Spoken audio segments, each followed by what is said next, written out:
Well, another Rezac Reunion. It's a beautiful day, about 80 degrees out here today.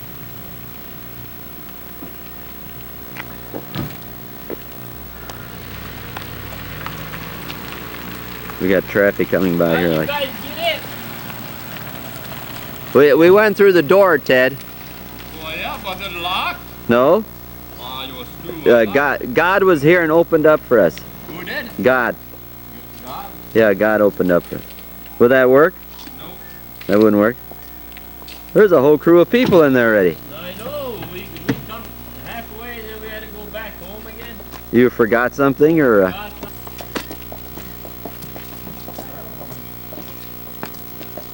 Hi, Sal.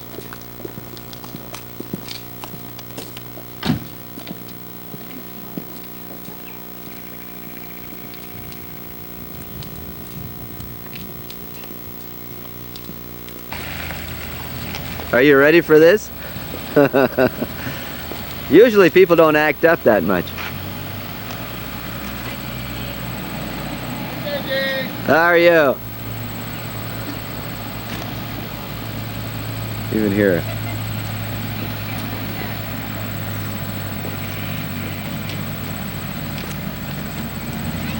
You're going the wrong way. No. I'm sorry, but you know that's one of the rules. You have to get a picture taken when you come in the hall. I got a camera in there, so I can take yours. Yeah, you take mine.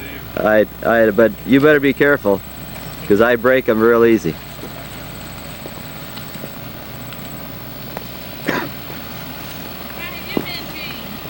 Okay, how about you? How's the Coca-Cola Queen of Arkansas? Is it Arkansas? Kentucky. Kentucky, excuse me. Have you added anything to your collection? Oh, I'm sure I have. I'll bet you have. Yeah. I'll bet you have added.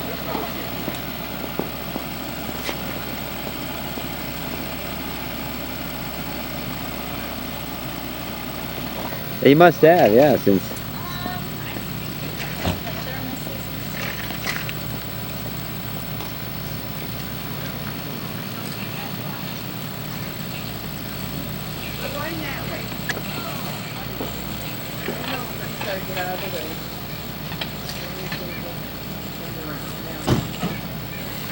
More like you now. Loaded down with stuff. That's more like you. Hello there.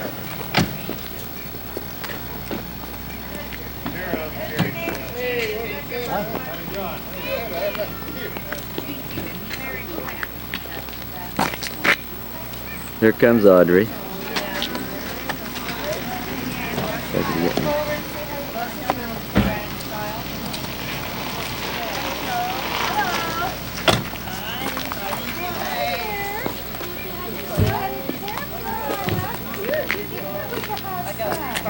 Well, I was wondering, Martha, if you're going to repark that. Huh? Keys are in there? Well, it's a Ford though, you know, I don't know about Fords. What's wrong with that? Well, I'm not sure if I can drive a Ford.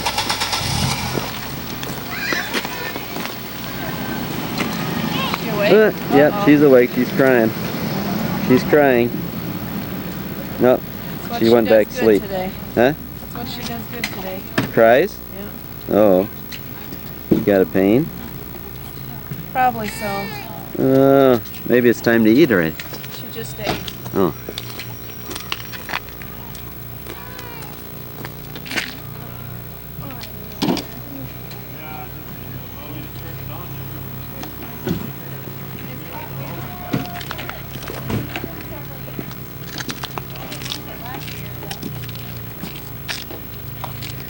Okay, it's okay now.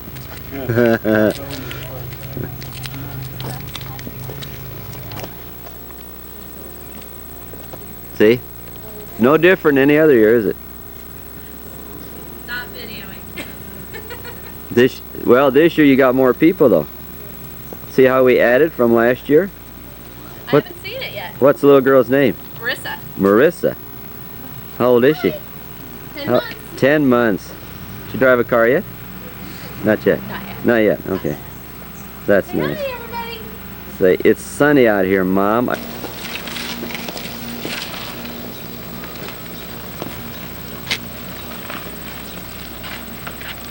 How far away did you park? Right over there. Oh, okay. Well, you're carrying it like such a long ways. I thought, well, No. How are you? okay, pretty good. How are you? Oh, just lovely. Lovely. I got it. I thought maybe that drive down here knocked some of this dust off, but it didn't. Set it up. Pretty old equipment. Well, yeah, it's got a handle on it, but it's kind of heavy. Hey, Kenny. How you doing? Pretty good. Long time no see. Yeah.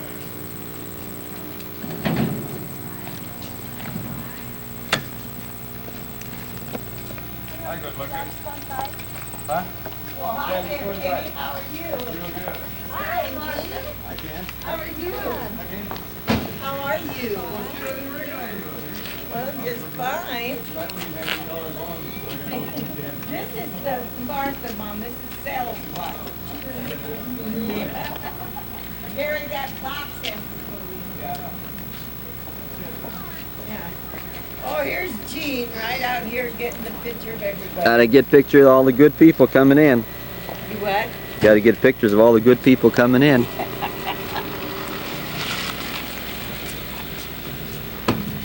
Are you moving in or? Yeah, I think.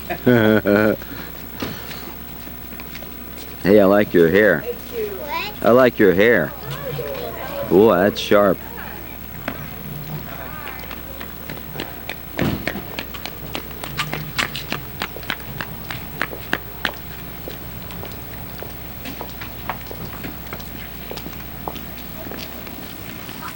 Yeah, you're on there again.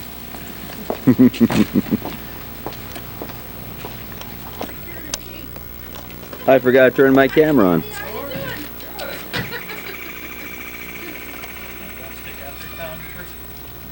Everybody look good. You have to, you know, Everybody look good. this.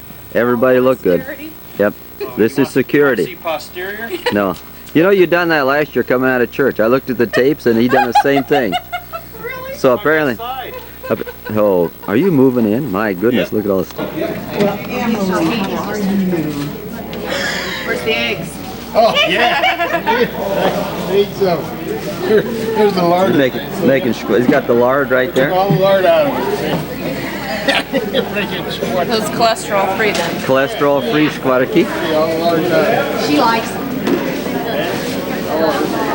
He says he's not taking them. Shut it off.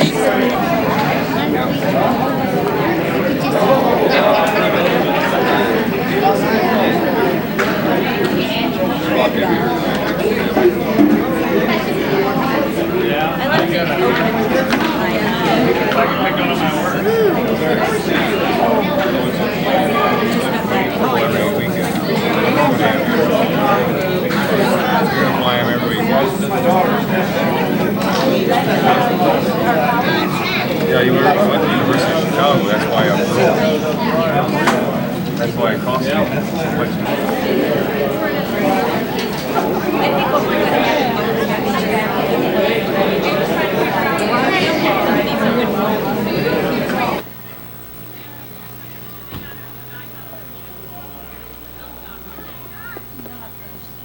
Yeah, Eleanor.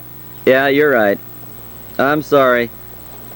But you know, what would a reunion be without a picture? I was hoping to get...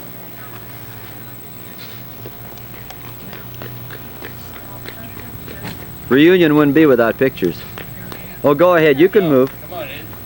It'll move. Hey, Gene, how you doing, buddy? I'm gonna get this out of the way here. Yeah, you're not handicapped, are you? I know it. Well, Are you? I am in a way. Jeez. Let's not put it on tape. We don't want everybody to know.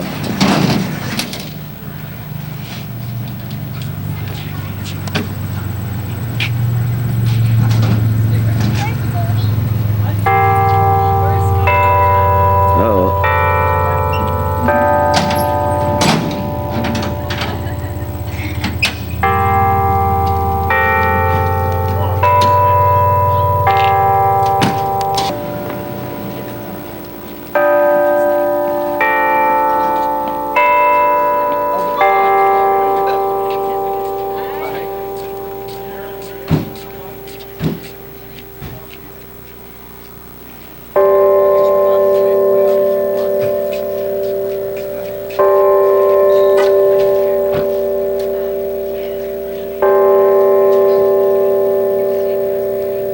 didn't have the camera on. I'm sorry.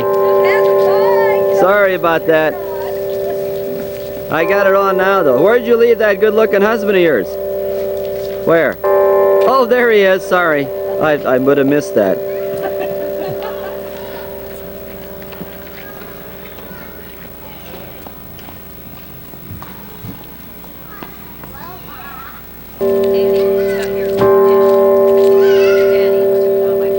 Taking that towards the sun.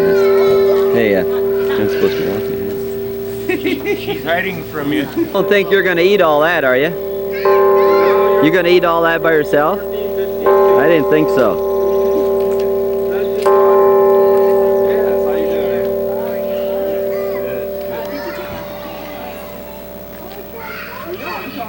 We'll see you a bit. Oh, oh my God, we got one. What'd you do to your dad? What'd you do to your dad? He was playing laser quest and he hurt his leg. Did he kick and miss or what? Oh, he hurt his leg. Pulled a muscle in it. Oh no. Sideways. Is that while he was jogging or?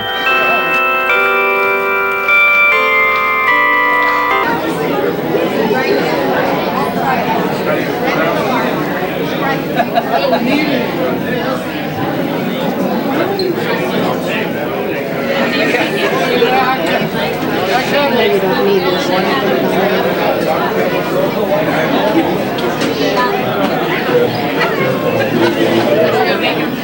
What's her name? I got it. I got it. I got shot too, didn't I? I got shot.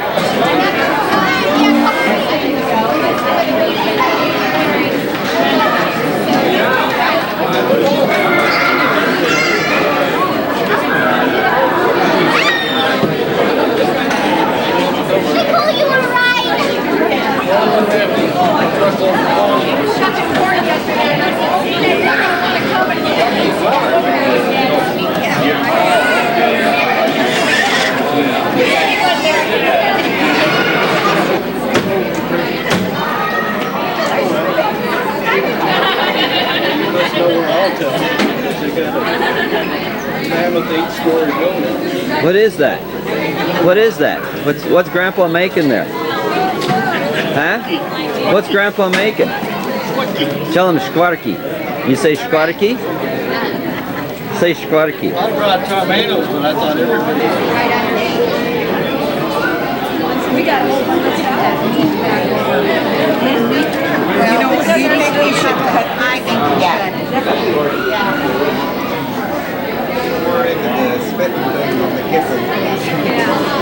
Our neighbor keeps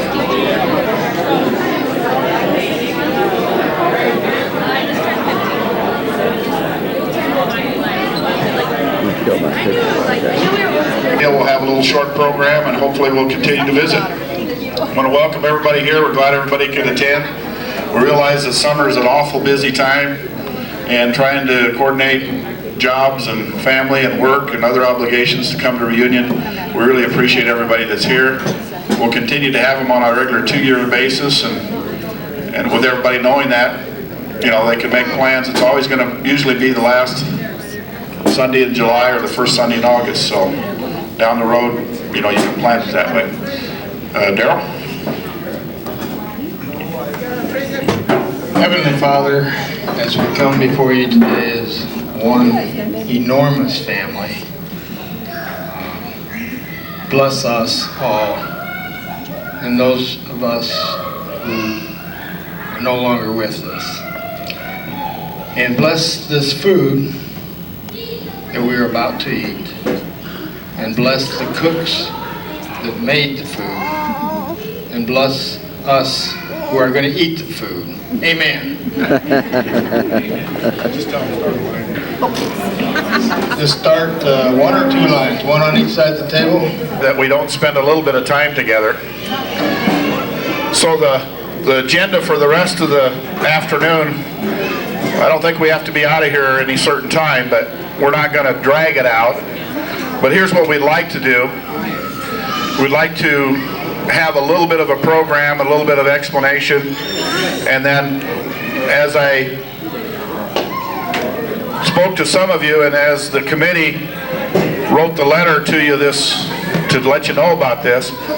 What we're trying to do is we put together a video, and when we did that video, we really didn't know what the end objective or the end product was going to look like. We were fortunate enough to get some vintage photos from Sal and some of the rest of you with Grandma and Grandpa Rezac on it, and we do have copies of that video if you haven't seen it, and we're going to upgrade the video. I know you get tired of hearing that we're going to upgrade the video, and we never do, but it's a process that takes a little bit of time, and it takes a little bit of input from all the families. The last video that we put together, we had some families not represented as they should have been, just simply because, again, everybody's busy. So we've asked you to bring pictures, and we're going to try to upgrade the video here and make it more current, and then get a new version or a new edited version out the next family reunion. So that's the objective. The other objective that we came up with is that we sit and visit and we talk and we do everything else, but we really don't. It's hard with 11 boys and 2 girls in the family originally, Grandma and Grandpa Rezac, to know exactly what's transpired in your family. The video may show pictures and we're able to tell that you had children and that you got married and everything else, but what we're trying to do is have each family kind of do a mini biography of your family. And I guess the way I look at it is, what was it like, in my case, growing up in the Ray Rezac family? What are some of the memories I have of Grandma and Grandpa Rezac? What are some of the memories I have of my dad? What are some of the memories I have growing up with my cousins? I think we were one of the few city cousins, and we had all these farm cousins. So we love coming to the farm, and the farm cousins love coming to the city. So, you know, we have some memories about that. So what we're going to kind of do is talk a little bit about that today. And the mic is open. I'm hoping that each family that's represented here today may have a funny story or a memory of either Grandma and Grandpa Rezac, or of their parents, or growing up as brother and sister, and maybe even some experiences between the cousins. And so that's what we're kind of try to do today. And then we also have, as all family reunions, we have some business matters we have to take up, and some decisions to make on dates, and some new committee members to be added, and basically some input from you people as to what you would like to see happen the next time. And it does take a little work between now and Bobby Rezac volunteered Memory Lake, and some of you came out to Memory Lake and Grand Island, and we did kind of like a little retreat. And I think Gary's got some unfinished business concerning that family reunion. We had a lot of fun, and it was more casual, and we had a little bit more time. So before I get going on the program, please, if you have to leave, we understand. We're not going to drag it out any longer than we have to, but we do want you to know that since we took all this time to get together, we want to have a little bit of program.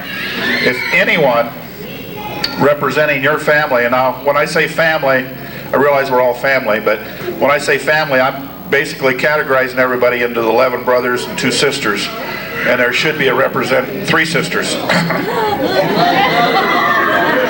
14? What was it? 10. See, I didn't even know how many we had. There was one of them they weren't sure was a boy or girl. That's where I got confused. I won't mention which one of them it was either. But anyway, I'm gonna give the mic over to my brother Gary, and he has a special award that he has to present. So, Gary Rezac.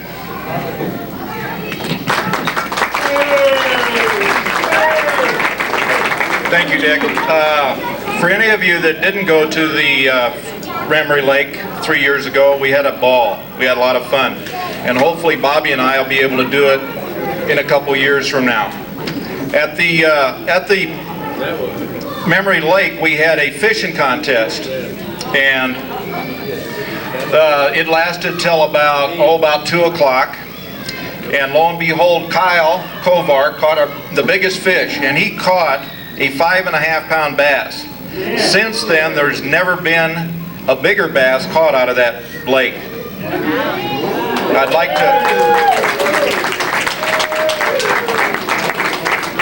like to present the trophy to him. It's been a long time coming. It's been 3 years. But here's the trophy, Kyle.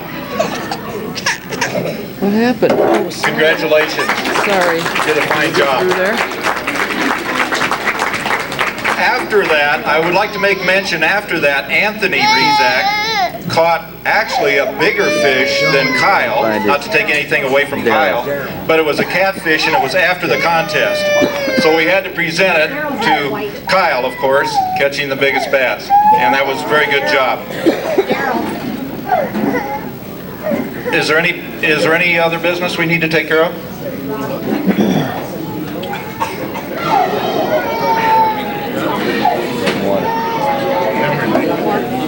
No. No, that'll be it on Memory Lake. Here's the microphone, Dick. Okay, what I'd like to do at this time is just a little semi-roll call. And I know that, again, not everybody can be here every year. That's why we have it every 2 years. And we went 3 years this last time because I think there was a wedding almost coinciding with the date that we had for the reunion, so we kind of skipped that 1 year. But a couple things to announce. First of all, Betty wanted me to announce that the updates are ready to be picked up for those that have the family reunion tree book, and they're at the table back there where Betty's at. First of all, I'd like to thank Betty and Adrian for being the front people today and getting here early and opening up and deciding what we're going to charge. As you probably know, there is some cost involved in the renting the hall, etc. and so on, and we just came up with $8, and we think that's going to be enough. We're pretty sure it's going to work out. Any money that's left over, we'll just forward to the next committee, and they can use that for the next reunion. So $8 was determined by just the fact that, I guess you call it inflation and everything else, but Betty has those books at the table back there. The other thing I'd like to ask, and we can do this by maybe a raise of hands, we arbitrarily picked noon, I guess because of the meal, but we could start this at any time. If noon is cramping some people, maybe go at 1 o'clock instead of noon. By show of hands, how many, I think we either start at noon or 1. How many would like to see it at 1? That'd be an hour later.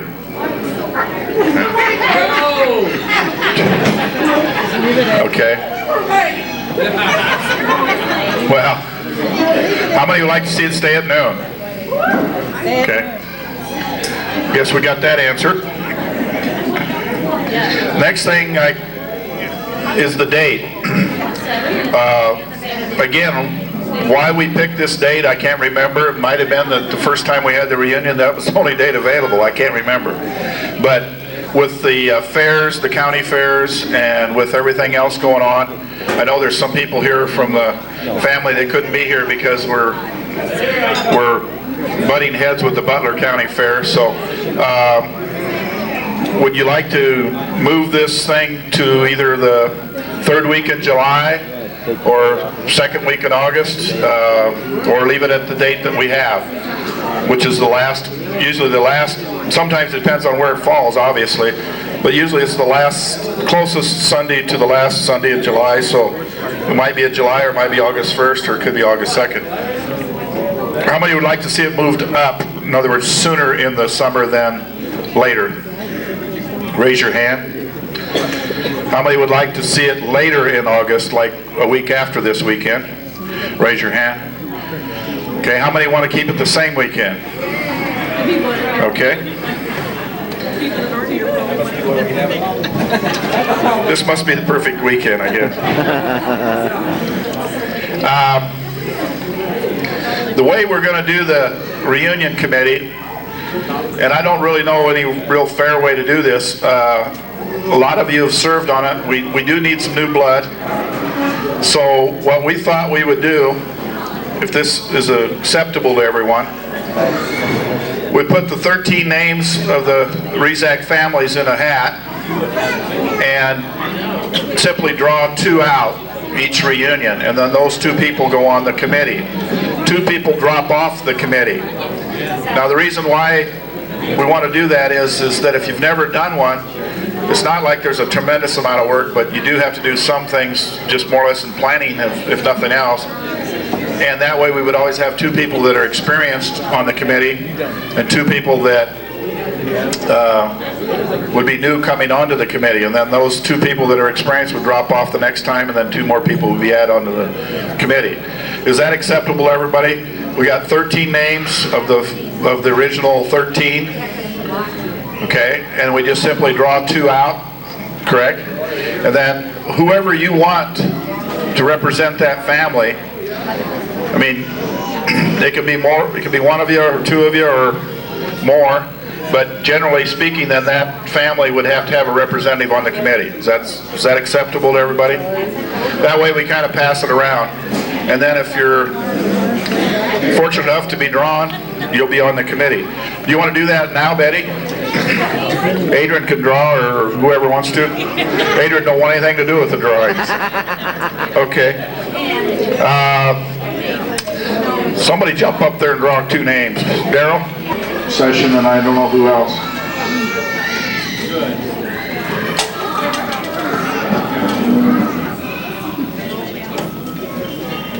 If you could read. Here's the names.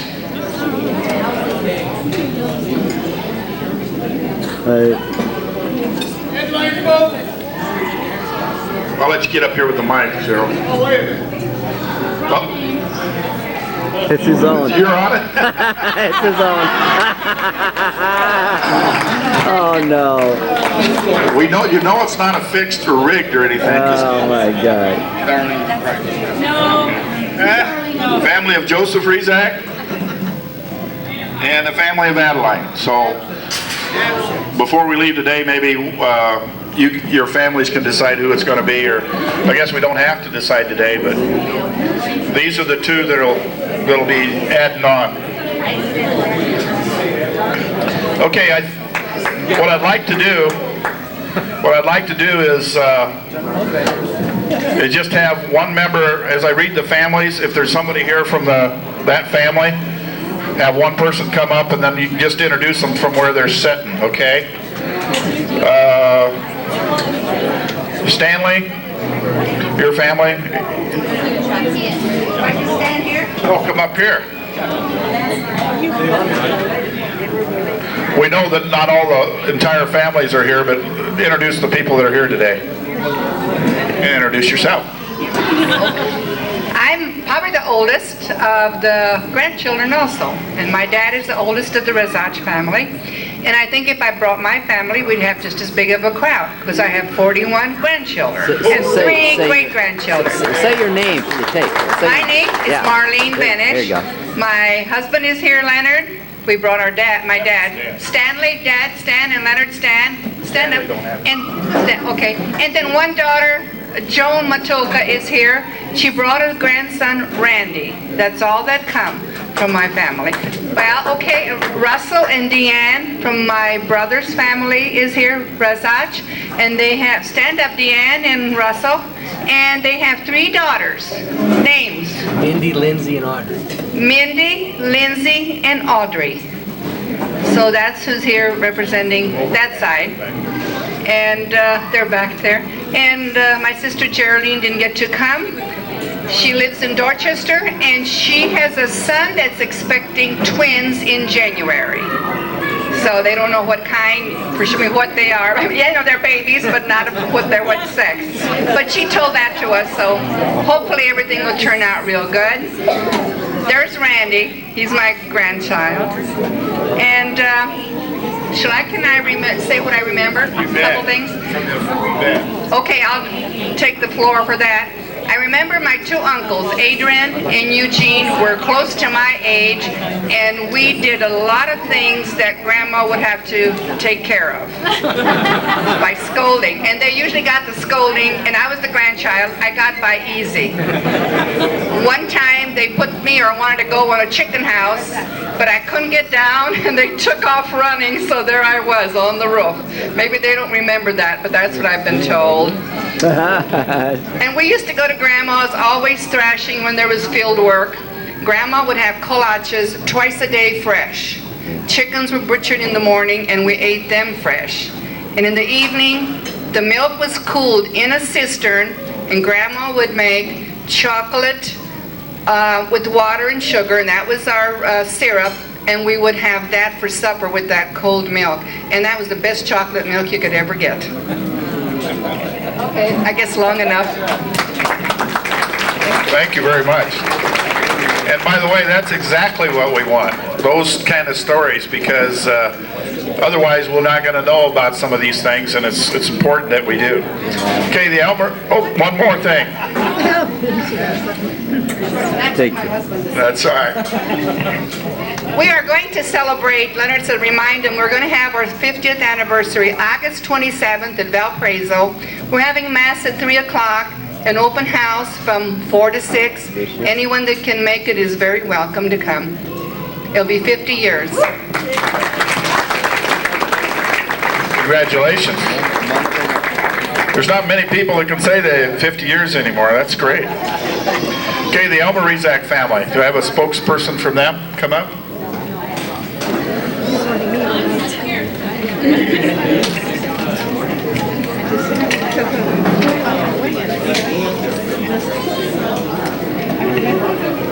Hello, my name is Kent Rezac, son of Bruce and grandson of Elmer. I'll start out by introducing the people here from the Elmer side. First of all, there's the Rodney Rezac family sitting right here. A little louder. It'd be Molly, Mickey, Jamie. Okay, thanks a lot, Molly. Then on my side, there's the Bruce Rezac family sitting straight out. Dad, Mom, Chris, Lee, and their wife. Please stand up. And Lee's, Shelley. That's right. All right. All of us kids growing up, we all called him Papa. I think a lot of you knew that, but that's the way it was.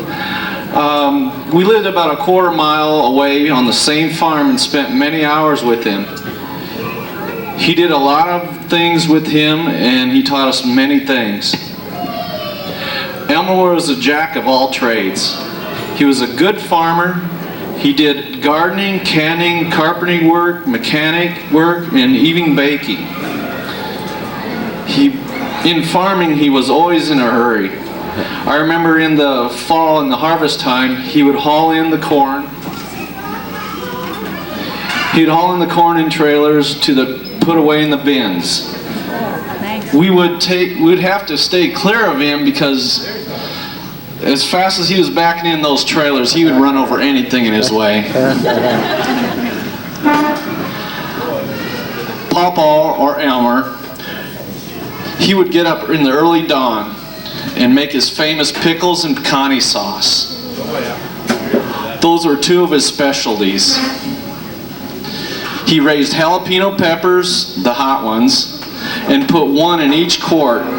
When he would open one of the quarts of the pickles, he would take one out and eat it just to say they're not really that hot, trying to convince us to eat one also. He taught us boys to trap in the creeks. He always had Pop in the pickup, one for him and one for us. We sure did like going in that pickup, knowing there was one in there for us. I always remember him wearing a cowboy hat and loving to dance. And I always remembered the Rodney Rezac family coming over and blowing fireworks. And just one thing that I just remembered myself, well, we irrigated. In his farming, he irrigated. And he always, between Dad and Bruce, we would, it was always a lot of work to set up this irrigation pipe. A lot of work, the guns and the sucking out of the creek and setting up this lines and stuff. And when we were all done, we'd always, as we were driving away from the farm, we'd look back to the north and we could see that water flying out in that lush cornfield, making it look really good. Just looked great. And at that time there was a place, Lindsay Manufacturing, I believe they produced a lot of irrigation equipment, and their main sales call or whatever was always, Lindsay makes it rain. Well, Papa, he wouldn't say that. He'd go, Lindsay don't make it rain, Rezac makes it rain. Okay, thank you. We have a representative there or not? Okay. Okay, Joe Rezac family. I should be saying Rezac, I'm sorry. Gone. Dad says I've had it now because that was the last batch he had. One of the things we did growing up is butchering, like you all know, and making squatki and ethernates. But anyway, Mom and Dad's here, Joe and Marie. Dad has his arm in a sling. He just had surgery, was it yesterday morning? He had bursitis and had the bursac removed, but that wasn't so bad. It's just getting around with one hand's what's bad now. So anyway, Kathy's here from Lincoln, and my wife Joyce and I came up from Kentucky. My children, Lisa, Nicolite from Bellwood, and Chad and Julie and Trevin and Caleb from Wahoo, and Darlene from Minnesota, Minneapolis area. That's about it for the family there, huh? Well, we weren't too sure about what y'all had in mind, but I'll try and punt here a little bit. We had a lot of memories and flashbacks over the last so many years. In the beginnings, the Joe Rezac family centered around a small farmstead near Cedar Bluffs. Years of preparing the grounds for planting, seeding the crops, watching them grow into bumper crops some years, and some years flooded away and hailed away. Harvest season coming to an end just before and sometimes after the snow, and then the winter time to repair the machinery. But all y'all are pretty familiar with that. Farm memories include picking mulberries, usually from the tractor while you're supposed to be out working in the field and eating them. Taking lunch and lemonade out to Dad. Preparing a feast for the harvest workers. Getting up at the crack of dawn to hold the garden before it really got hot outside. Hanging sheets out on the clothesline. Get them clean smell. Swinging on our trees and being able to pick a lot of fruit from the orchards. Making forts in the hayloft. That's when the kids from Grand Island came out to see the farm boys. Yeah, that reminds me. The time I went to Grand Island, fell off the fence in the backyard of the Rezac family up there and knocked myself out. Didn't know. I think Angie took care of me. Didn't know how I ended up back in the house or what happened, but we was doing some city fun too.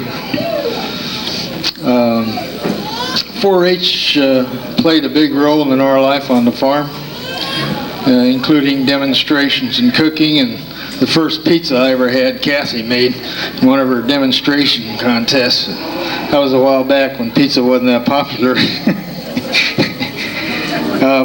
Cattle and hogs, and riding calves and riding hogs like a cowboy. I usually wore a cowboy hat, and that's where I got my cowboy, I guess. Going to the fairs, I'm going to clear a few things out here. Cut it a little bit shorter.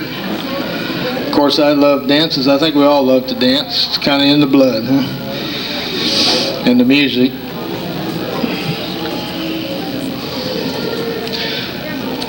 Finally, I think determination to make something of ourselves, pride in what we accomplished, humor in all what we do, in a simpler time of life than it is today. That's all. Good job, Dad.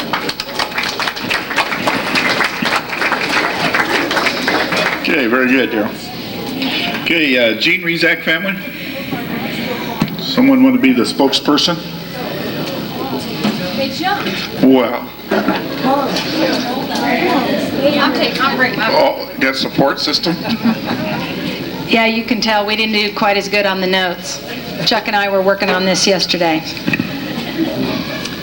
Okay, we just jotted down a couple of things that we remembered about growing up with Grandpa Rezac. We happened to be at the tail end, as I called it, of the 13, and so we got a chance to really always spend lots of time around family. I always felt that there was always family around, and I still tell stories about how many relatives I actually have, so most people aren't as fortunate as all of us, and I think that's one of the things that the Rezac family, being a Gene Rezac child or from the grandparents, gave us, is just how important family is. A couple of things I remember. We were on the original farm, or one of the farms, and Grandpa Rezac used to come and see us most mornings and bring us dentine gum. Did he ever bring anybody else dentine gum? Almost every other morning we got a piece of dentine gum, and we got some pictures of that. Chuck, this is some of the stuff Chuck remembers. What do I remember? Food. Lots of food. I wanted to hear some cheers for kolaches. Kolaches. Uncle Elmer's strudel with the poppy seed and apple. Excellent. 3 cheers. Strudel. But, oh, I love the food. I love all the love that I felt when we were together. It was always a great experience. Back to you. I've got more, I know. Some of the other memories, and I didn't see Steve and Sandy here, but growing up on the farm, being way out in the country as we were, we really spent a lot of time. We were our own playmates. We didn't go to the city and see you older cousins because you were always too old and get us in trouble. There are some stories I know when these guys got us in trouble because we were the little ones. But we spent most of our time on the farm, the first farm, growing up, playing together, and then walking across the backfields to Sandy and Steve's house. One of the things I remember about Grandma Rezac's house was playing pitch and canasta. And all of the cousins and everybody teaching us how to play pitch and canasta. And to this day now, I don't remember a lot of the canasta. But it was great trying to learn. Anything else, Chuck? Let's talk about food one more time. How about chicken noodle soup before the meal from Grandma? Yeah. 3 cheers, chicken noodle soup, homemade too. Cheers. Hip hip, hooray. All right. Oh man, was that good stuff.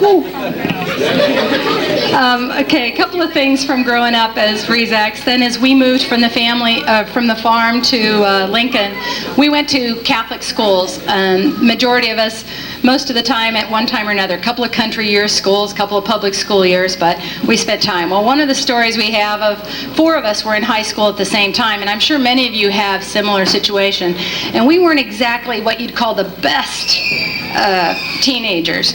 So we had, our superintendent was Father Bapp, and the 4 of us were in high school at the same time, and we'd all been in various trouble, little bits of trouble, big bits of trouble, you know, a couple of times, and he was out spraying weeds or something, and one of us asked what he was doing. He said he was spraying for Rezacs. Dad reminded us of what that one.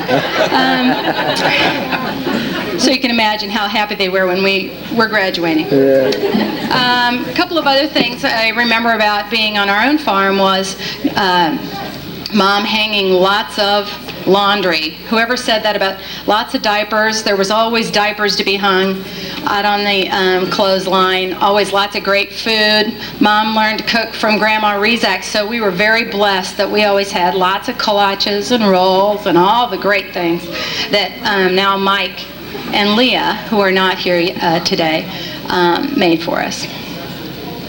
One thing we forgot to do before we go, we got to introduce who's here. Okay. All right. Anything else you got to add about food? Who remembers that Grandpa used to put fresh clipped grass in the hen house? And it would, I mean, I always went into the hen house expecting a strong smell, and he had the best smelling hen house I've ever been to, because he used these fresh grass clippings in the nest to make the nest, so it left a big impression on me.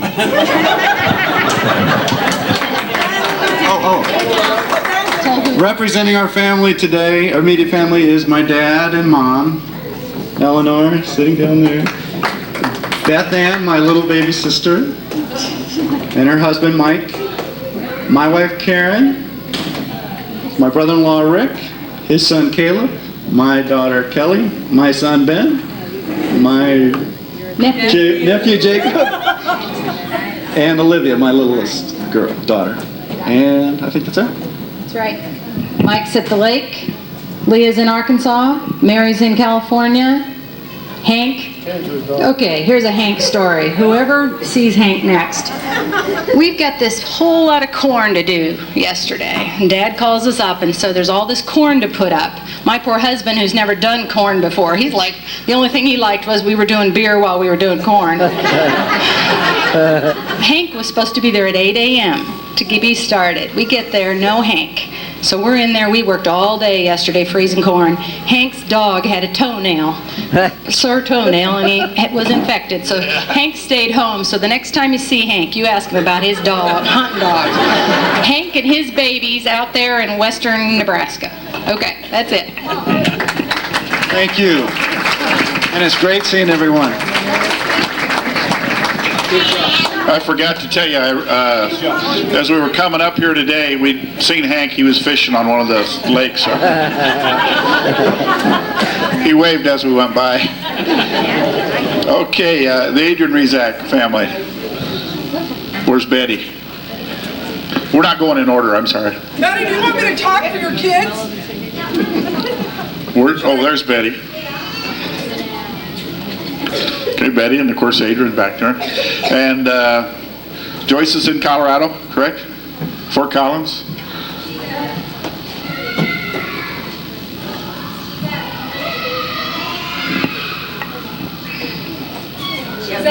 Shy Aunt Betty.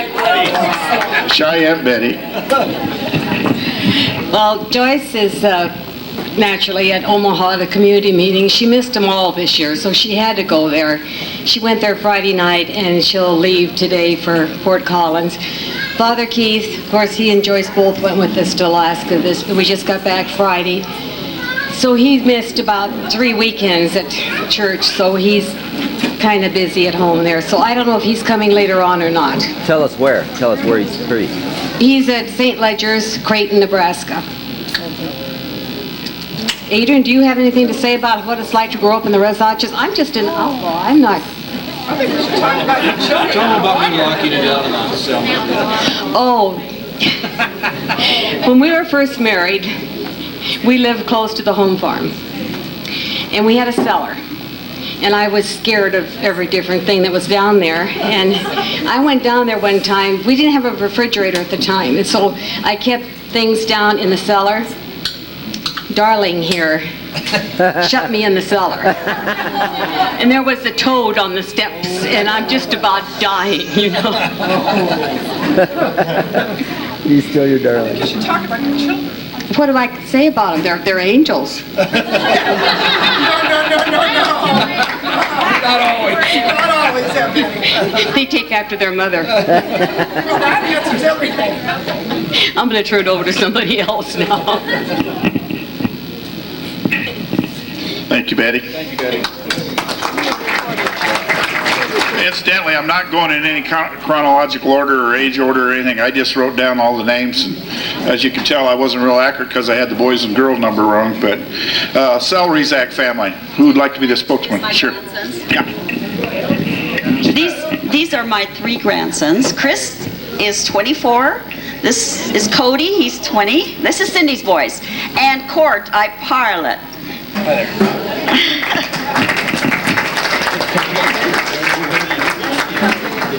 Sal? Incidentally, I just by chance ran into Sal and he gave me some homemade sauerkraut about a month ago. And it's excellent. Whoever wants to speak, I don't care. Okay, hold up. We got Sal behind us. We're going to have Sal, but he was going to sit down. It'll take me 2 hours. That's all right. Put him way back. Dick. Bohemian.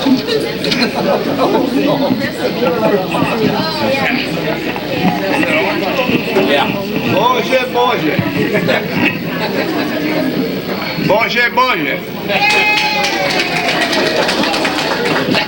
You know what that means? Lordy, Lordy. Boże means Lordy, Lordy. I'm going to teach you something. Well, we got married, I don't know how long ago, because I forget.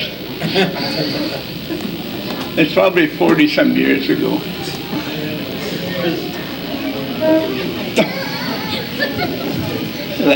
That's what I like.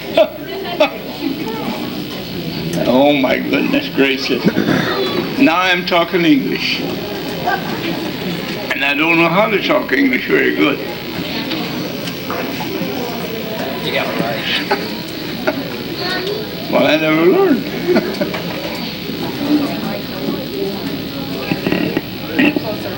Oh my.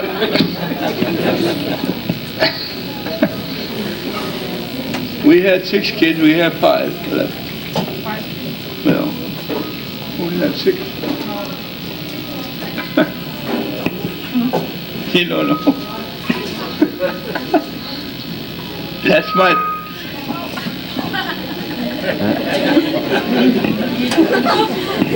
That's my daughter. She always bosses me.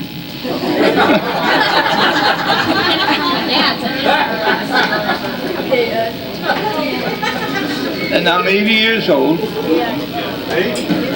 Yeah. and I see 20/20 vision, and I hear too much. And that's what's bad. That hearing. I hear you all over you. It's unbelievable. I wear plugs in my ears when I go to a beer joint. Too much noise. Yeah. It's unbelievable. And I got leukemia. And the doctor, when I went under, the doctor asked me, how long ago were you at the doctor? I said, 16 years ago. And he said, that can't be. I said, yeah. And I'm here. They gave me 8 units of blood in 7 days. I was out. But I made it. I made it back. Crazy. Crazy. You gotta be crazy. You gotta be crazy. I'd like to introduce the rest of the family. My brother Carl and his wife Jeanette and their children. Stand up, Carl. I gotta stand up here. You can stand up over there. Nancy and her husband Ken and their family. Her son is the one that won the biggest fish at the last family reunion.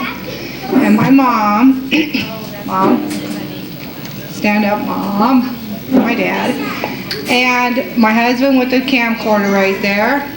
And my children are Aaron, standing right there by Carl. And my youngest one, she's out playing. And my older daughter here, Nicole. And that's all that's here now. I'd like to say a little bit about, okay. I'd like to talk about Grandma and Grandpa Rezac.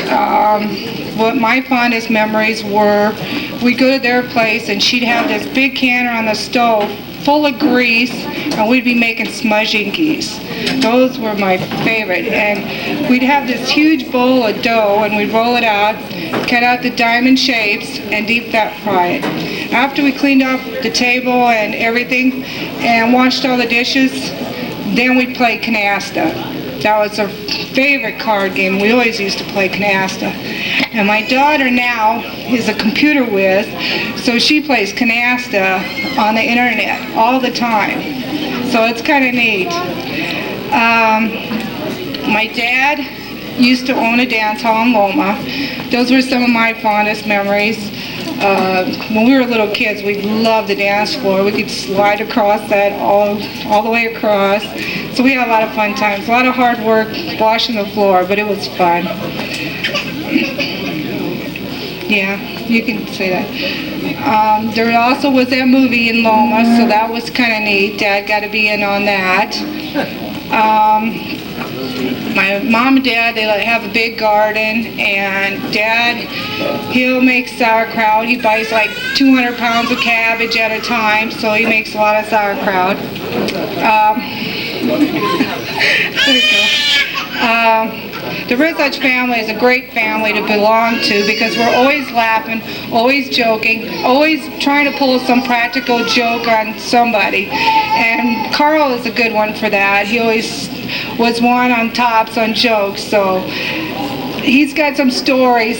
Someday you got to hand him a couple beers. He'll tell you some stories. He's got some good ones too. We used to raise a lot of chickens, and I can remember in the fall, it'd be deer season, the guys would take off and go deer hunting, and us women would be cleaning chickens. And my dad used to have like 600 chickens, so we'd be cleaning chickens for forever. So, and like I said, the Rezac family is a great family to belong to. Thank you.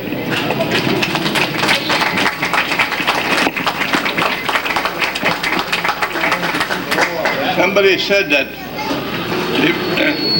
the cream Grandma used to have in the cistern. And who put it in? I was the one that put the cream in the cistern. I remember it like today. Never took out the cream. So that's the way it was. Okay. Thank you, sir. 600 chickens is a lot of chickens. I can't imagine cleaning that many chickens, but huh? It was fun, huh? Johnny's family. I know they went to the Butler County Fair, but is there anybody here? Emily's where?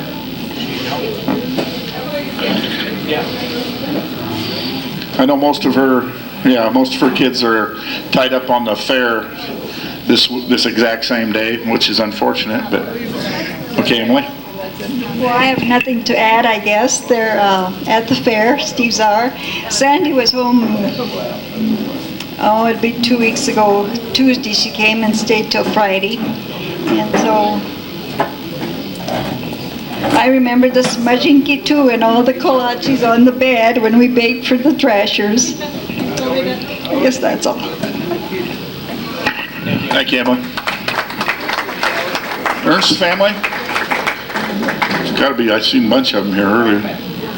Where'd they go? Put your boots on. Oh, hey, I got support. Yeah. I can't get them all in the picture. I guess I was one of the older, whatever, grandkids or whatever, one of the older ones. And I remember Grandpa taking me fishing and catching bullheads in farm ponds and stuff like that. And his 55 Chevy with his green glasses, and he had cataracts in his eyes, so he had to wear dark glasses, and I remember that a lot. And some of the things we did, you know, Grandpa liked to go once in a while uptown, so he'd take us, and he always had something for us to, you know, give us a nickel at that time, and we could get a bottle of pop or whatever. And sometimes we were bored to death, so we never got in trouble, I know that. But I guess I should introduce Mom's here, and my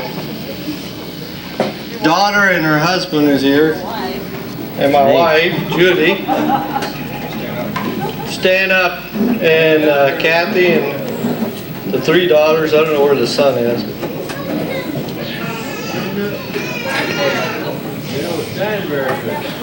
And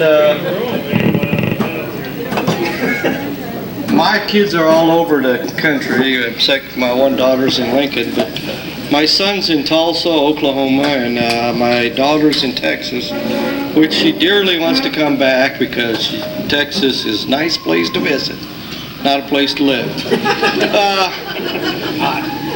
Yeah, that's right.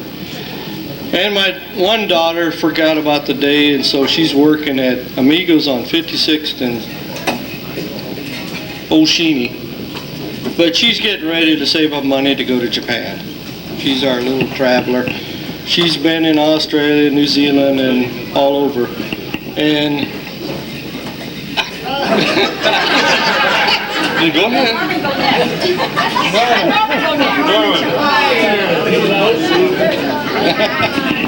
Well, I don't not talk very much, but my dad used to be called Fifi, and this little Fifi here. So when we were growing up, it was Big Fifi and Little Fifi.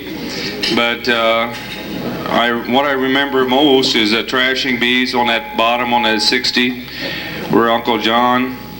I remember Uncle Stanley rolled a team of horses with a wagon. He was underneath them. I was very, very young. Remember Dad Stanley? He was on that hill on the prairie, and they had to pick it up and move it over.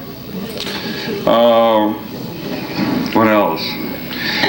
The fun times I had, I wouldn't trade anybody in the world. Thank you.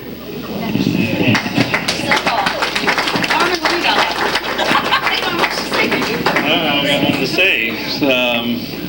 I remember Grandpa used to always have these Easter egg hunts up here in town, and he had so darn many eggs, and all the grandkids would be down there hiding eggs, and after you come back there next week, you could smell what they missed, you know, and around in Brainerd here, because they didn't pick them all.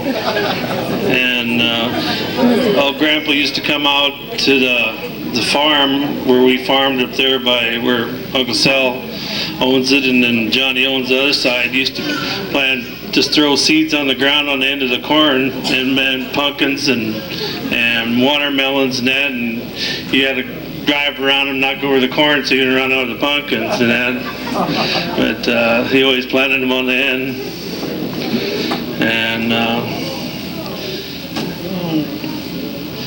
And growing up in our family, it was pretty ornery. The 3 older brothers are always in trouble. They were throwing rotten eggs at us, and my sister would always squeal on them, and they had to spend a night in the cellar.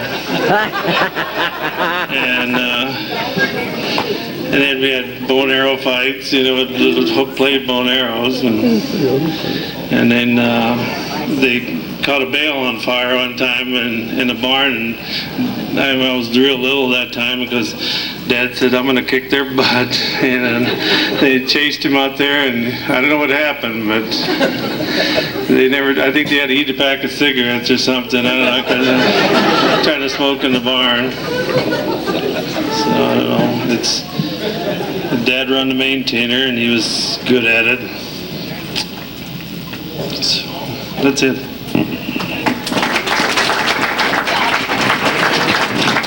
I was hoping that one of them would tell me where the name came from. Is it Fifi? Where they came from, they always call it. Huh? Sal? Is there any background information on what?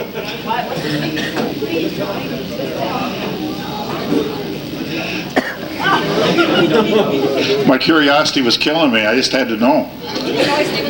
No. I thought maybe it had something to do with Paris or France or something. I knew a girl named Fifi once.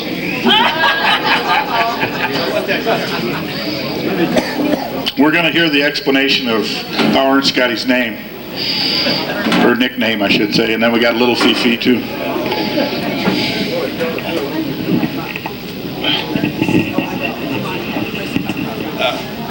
Ernie was particular about mother's baking, collages or whatever. And he always said that wasn't raised right, or it was over-raised or everything. And so I said, Piflena, in Czech it means you're particular. Piflena. And then we called him Fifi after that. And that's how he got it. That's got truth. He did. But they were talking about it, I said, well, I should say something. I named it that. Fifi. I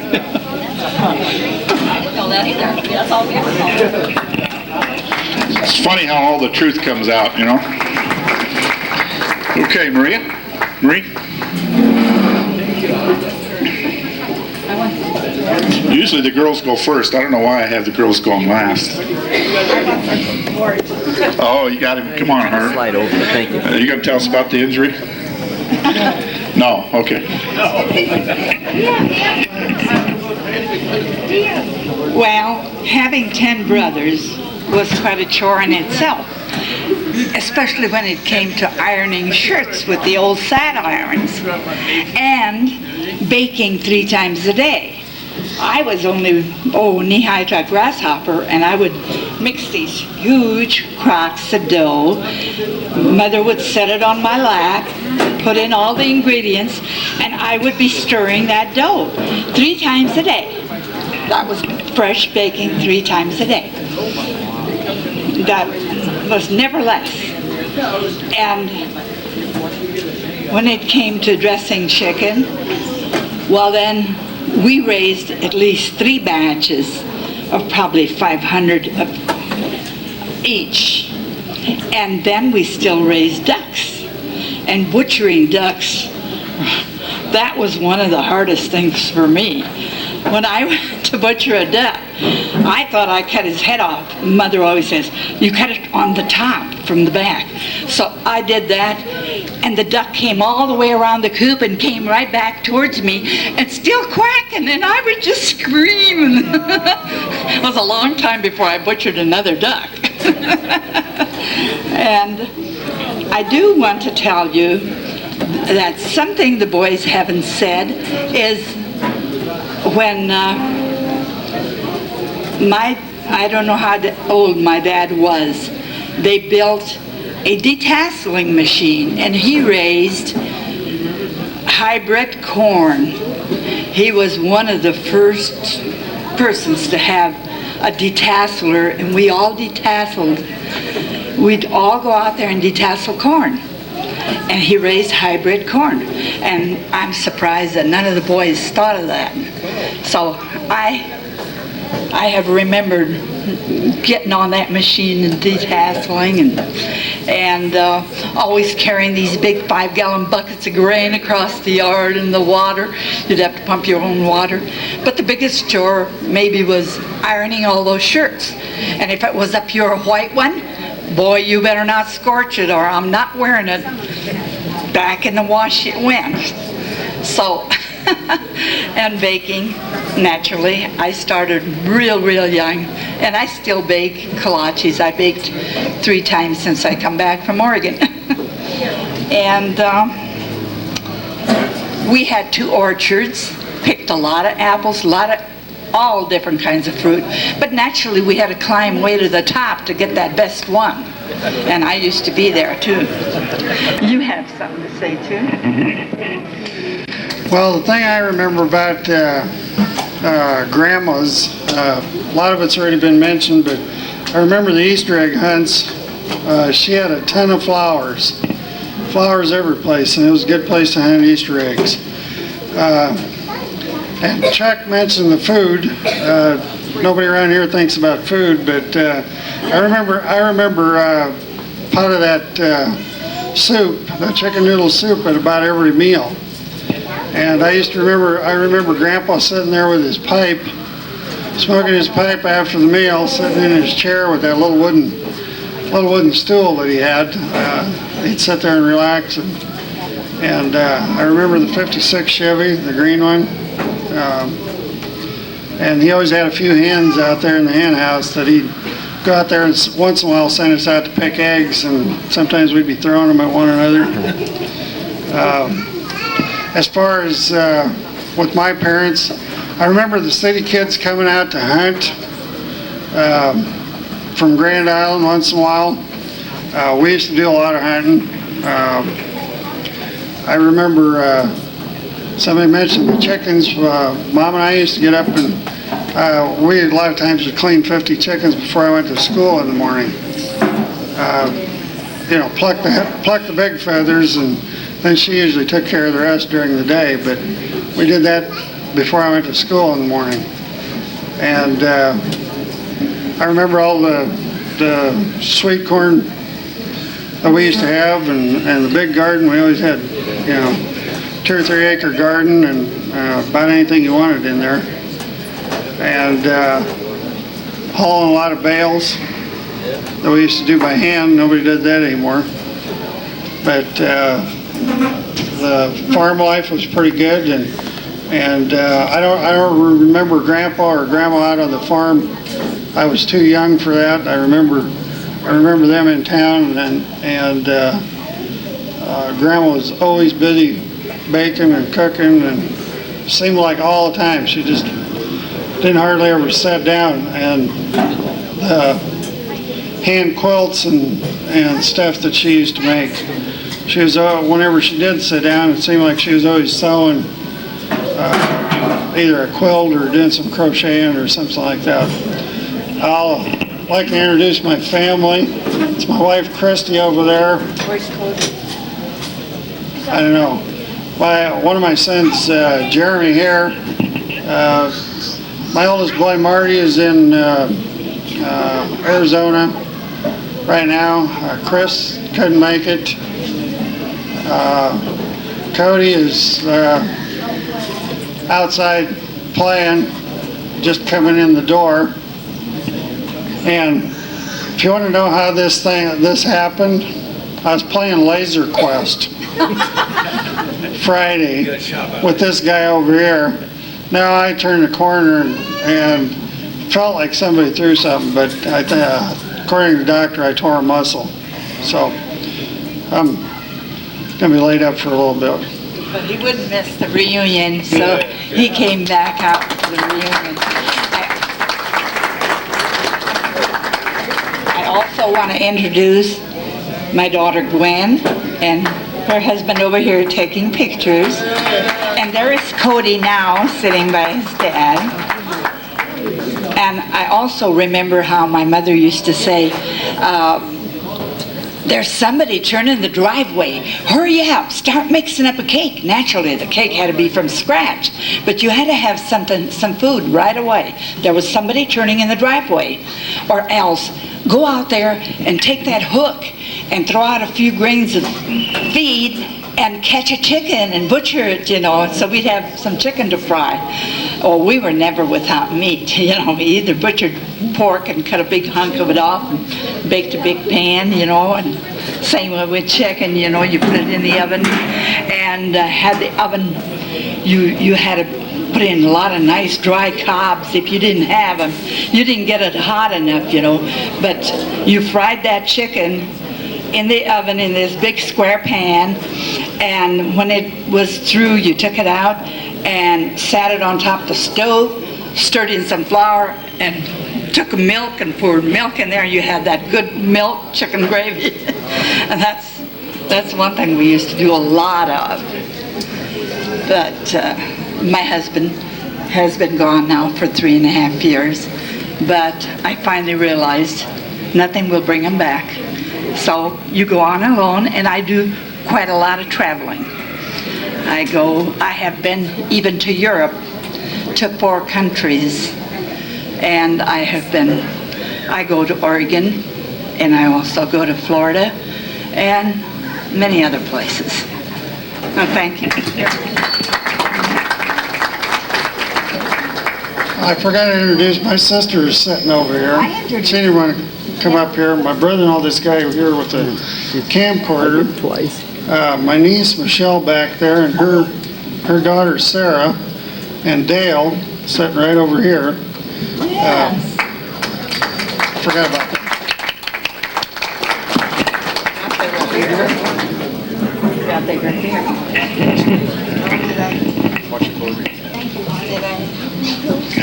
Yeah, good.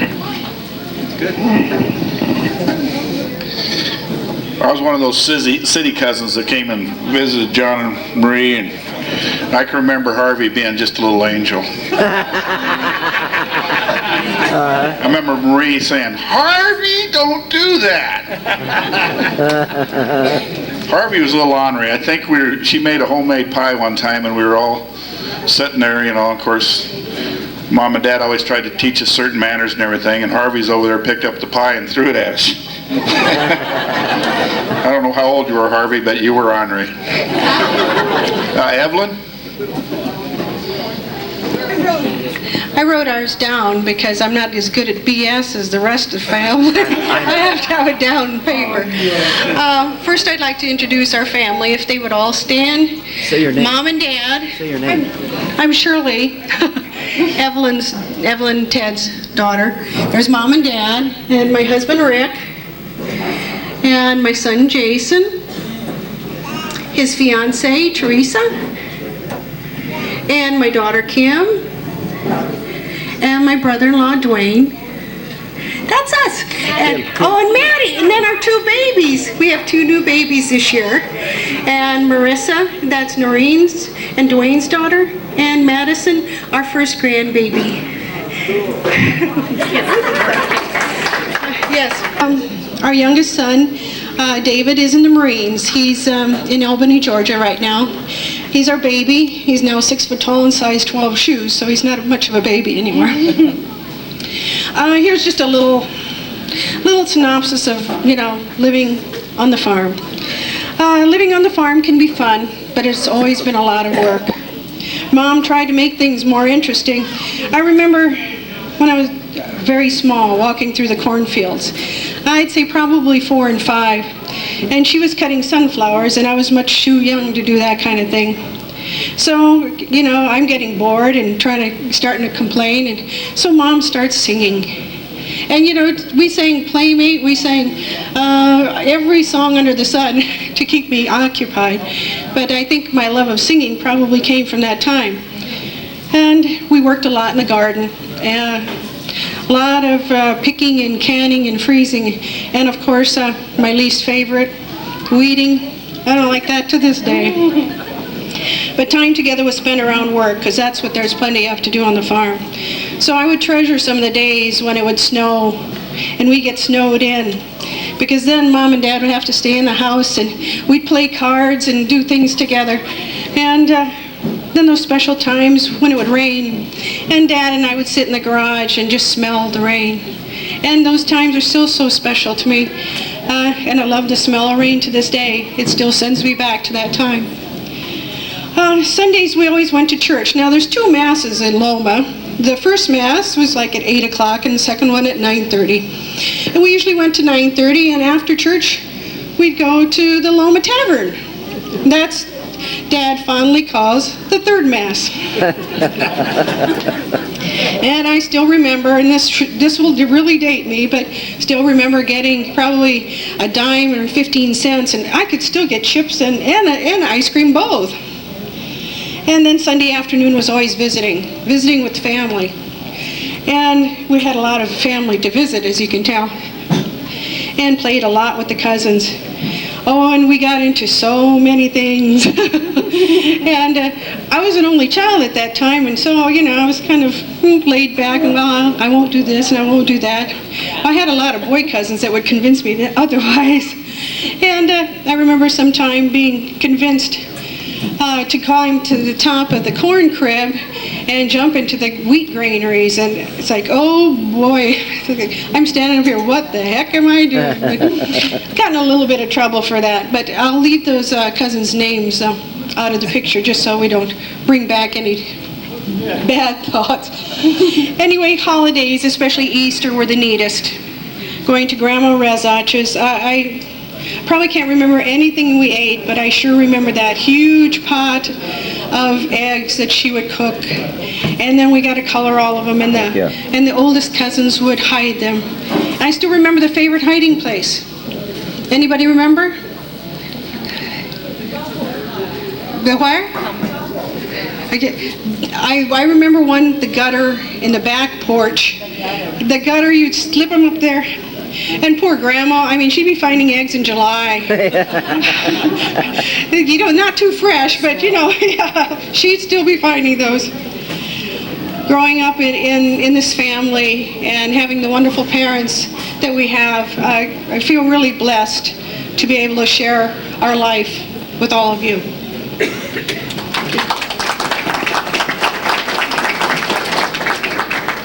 Well, I'm Noreen, and I had just probably one memory of Grandma and Grandpa because I was very young. One of the memories that I have of Grandpa and Grandma was that Grandma would always tell me to go and get a cookie for myself, and so I would go into the kitchen and open up the bottom cupboard to get the cookie jar, and then I'd always take 2 for myself, and then I'd pass out the rest to everyone that was there that day. And so I always remember that Grandma always had a bunch of cookies and goodies always for all the grandkids. Dad and Mom always used to walk musk thistles a lot. And I was a normal kid, and I really didn't like walking musk thistles. And after a while, we'd start to complain and fuss. And so Mom always kept us busy by singing songs and making us real entertained. Probably the best song that I remember is Playmate. She always used to sing that to me. And she, I think that's why I like singing so much now, because she has instilled a lot of singing into me. And Shirley and I were comparing childhoods just recently, and we found out we did a lot of things the same. One of the things that was when we used to get in trouble, which was not often, we would hide in our closet in the back corner, behind the coats and under the blankets so that they couldn't find us. The other thing that we used to do was that we used to help Dad with pitching when he played softball.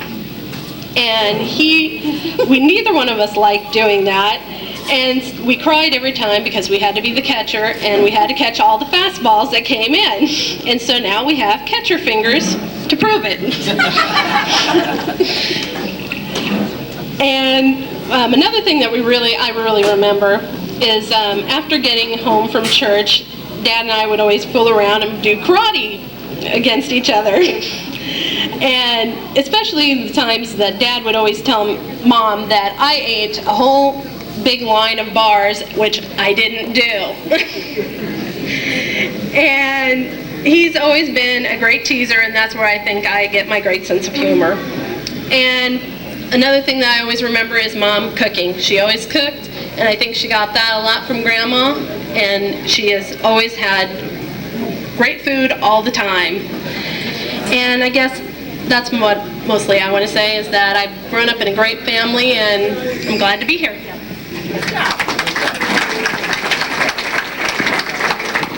I want the boys to say something about it. Okay. And then where's Steve go? Did he get here? Steve? Oh, I don't know, Steve. We got Ray to do my dad, and then you weren't here earlier when we had Johnny's, so maybe you want to get up and tell some stories about your dad or Grandpa or whatever. So might prepare yourself. Anyway, the Ray Rezac family. I thought I'd introduce the family here. We got Gary, brother. Ron's in California. Myself, of course, and then Pat. Where's Pat? There she is. Okay. And her husband Lenny over here. They just had their daughter just got married last weekend, so we were in Omaha for that wedding. And then my mom, where's Angie, Mom? Oh, back working again, okay. And then her mom came, Grandma Moore, you want to stand up? 93 years young. Stand up, Grandma.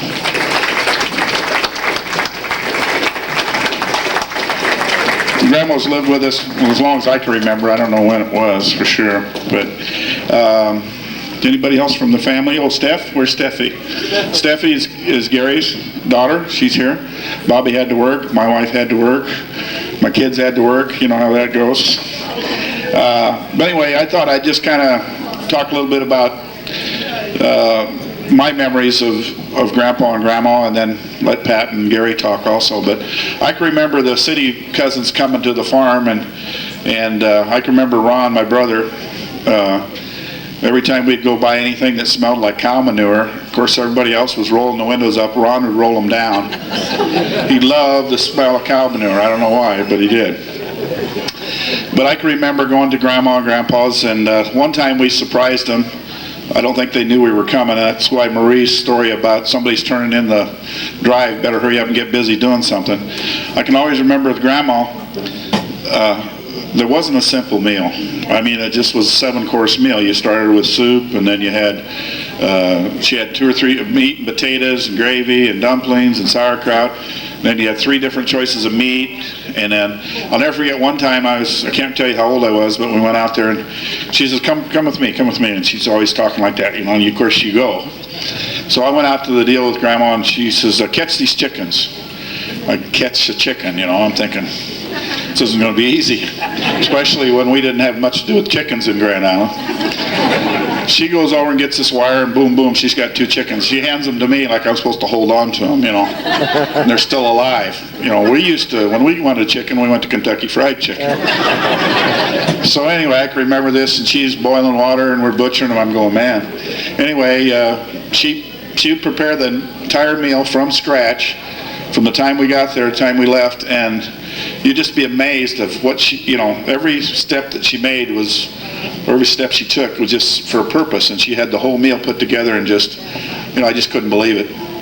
I remember Grandpa sitting on the chair listening to polka music and smoking on his pipe, and the real treat was when one of our uncles would come over, usually Bruce or Rod or somebody, and they'd come over, or Gene, and they'd start talking Czech. Well, we thought we were in another country. I mean, we're just standing there with our eyes wide open, and they're doing this jibber jabber, and we're trying to figure out what they're talking about. We have no clue. And of course, Grandma playing canasta all the time. That was fun. Remember those stories. She'd always want to play cards after we got done eating. But getting back to my dad, a few stories about him. He really loved his roots of being from this part of the country and being in the big family and everything. And he'd always remind us, because we were in the city, but he'd always be cooking cracklings. And I was real glad Darryl brought those cracklings today, because they were delicious with rye bread. And we haven't had them for years. And Dad, of course, would always be baking and everything. And when you're growing up in a city, you know, you're used to the mom doing the cooking. Sometimes Dad would push Mom out of the way, and she, you know, he'd cook the gravy, and he'd bake the kolaches and the horns and all that stuff, and that was kind of exciting. I remember Dad used to cook the Easterency and all this, and we, of course, look at him. We didn't know what it was, and he'd say, well, it's supposed to make you smart, so of course we'd eat it. As you could tell, it didn't work. Yeah, it didn't work. Later on in life, when we found out what it was, we never forgave Dad for that. One story I got about Dad used to love to, we went to Betty and Adrian's one time, and Adrian was castrating some pigs. And of course, being from the city, we didn't know what this was all about, but we soon found out. And then we found out you actually ate them, and that was another. I remember Adrian one time, he had this is when they lived kind of over by Wahoo, I think. I can't remember for sure. But anyway, he was cutting these pigs, and of course we were little kids, and he was saying, now hold on to him, and these pigs are making all kinds of noise. And I could see why, but anyway, one time Adrian, just being ornery or whatever, you know, and he cuts them, and all of a sudden he takes them, just throws them way up in the air, real high up in the air. I go, what the heck's going on? All of a sudden I seen this dog run around and catches them before they hit the ground. I don't know. And I remember when again going to Betty and Adrian's one time, and they kept talking about the outhouse. And I was trying to figure out what the odd house. I thought they said odd house, not odd house. I said, yeah, it is kind of odd. It's just real small. It's not really big enough for anybody to live in. It had a little half moon on it. And of course, then I went out there, and there's a Sears and Roebuck catalog, and then they explained to me what this was. And I says, you got to be kidding me. It was wild. But we really did like going to the farm. It seems like the farm kids like coming to the city, I guess because it was different, and we just thought it was really, really neat to go to the farm, and we just really enjoyed coming down here. I can remember a lot of hunting trips, as Harvey alluded to, and things like this, and the kolaches. And one thing I do remember also is whenever there was a wedding in the Rezac family, we couldn't wait. A 3-day party. I mean, we just couldn't believe that, you know, people would celebrate that much. But it was a lot of fun.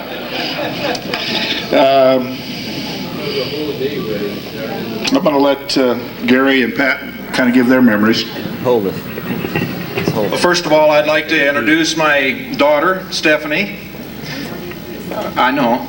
But there's a story about Stephanie. Stephanie says, you're sure from a big family. I says, yeah. She says, you know, they're kind of fun. And I says, yeah, they are. And they got a lot of love. And they do. And you know who started that love, I feel? Grandma and Grandpa. It's the only thing she could do better than cooking was love.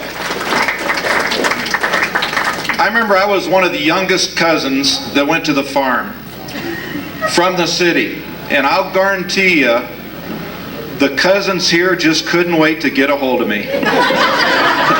One time, Rodney and Bruce, I was staying at Elmer's, they got a hold of me, and I fell asleep. We was going to sleep past the parents, past Elmer and Lulu's, and we was going to get up and have a pillow fight.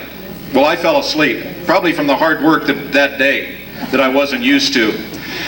They greased me up with Vaseline and put feathers all over me. I woke up in the morning, I was a case. Another time I remember that was fondly is Rodney was quite the hot rodder with a tractor. He used to put his tractor on a hill. He'd get on the hill. I don't know if you're familiar with Elmer's place, but there's a hill right there. And we'd be coming home from work that night out in the fields, and he would take it out of gear and coast with me hanging onto the fender. I was hanging on for dear life. Also, I forgot to mention that, as Dick alluded to, my wife is working, and I have 2 daughters, and they're living in Hawaii right now. They're having fun in the sun. Thank you very much. I'll turn it over to Pat. I'm much too young to have many memories of the farm. I'm much younger than my brothers. Most of my farm memories are from Aunt Betty and Uncle Adrian's farm, but I do remember Grandpa and Grandma's house here in Brainerd, and I remember the first time I brought my husband to be here to meet Grandpa and Grandma, and I told him, I said, don't eat anything before we come, and be prepared to eat. And we walked in, and by the time we got done, he couldn't believe it, because he didn't have grandparents like this, or didn't have this kind of family. And so we all remember the good food. I remember just mostly things about Brainerd and the family reunions, and a lot with Aunt Betty and Uncle Adrian, because I was real close to Keith and Joyce, and they got me in all kinds of trouble. I was the good one, and they were the ornery ones. Just for the record. Yeah, I have people who agree with me. Yes, Aunt Betty. Aunt Betty, I have people who agree with me. The case is closed. But I don't have, a lot of the farm memories like the boys do, because my sister and I were younger. My sister Connie isn't here today with her family. And then I have 2 children, one of them who just got married last week and is in Jamaica. We're picking them up at the airport tonight. And my other daughter was working today, so she couldn't come. So just my husband and I came today. But we debated about coming because we're so tired from the whole wedding week, and my husband said about 10:30, how soon can you be ready? And I said, okay, let's go. So we came, and I'm really glad we didn't miss it. It's really nice to see all of you. Okay, I'm going to have Steve come up from the John Rezac family. He was gone earlier, I believe at the fair, right?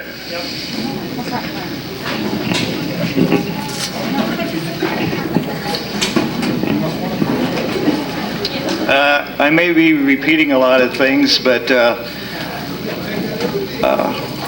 I'm John Rezac's son. My wife Jane is here. We have 7 children, but 4 of them are busy at the fair. And Carrie got married last year, and we have 1 grandson. And then I have 2 daughters that are in college in Lincoln. Some things I remember, I was walking through the pasture just the other day and looking at all these oak trees, and I was just thinking, boy, if these trees could talk, I bet they'd tell a lot of stories about these Rezac kids out there. You always hear some about how they used to take the horses and dam up the creek and go swimming or something, or ride some logs down the creek when the creek was flooding. I don't know how they all survived. But I remember when I was young Jean lived next door in Eleanor, and I went over there one time, and she said, I'm going to give you a butch haircut. Well, she did. That was my first and last butch haircut. But gave me a bunch of butch wax, too, so boy, you had it straight up. One time with Harvey, I remember we were in town and in the summer, and you'd always catch a bunch of lightning bugs, put them in a jar, and watch them light up in there. We took them in Grandma's house, and I think we crawled under the blankets in her bed and watched them light up. And then I think we left the lid off, and Grandma wasn't too happy about all those lightning bugs in her bed.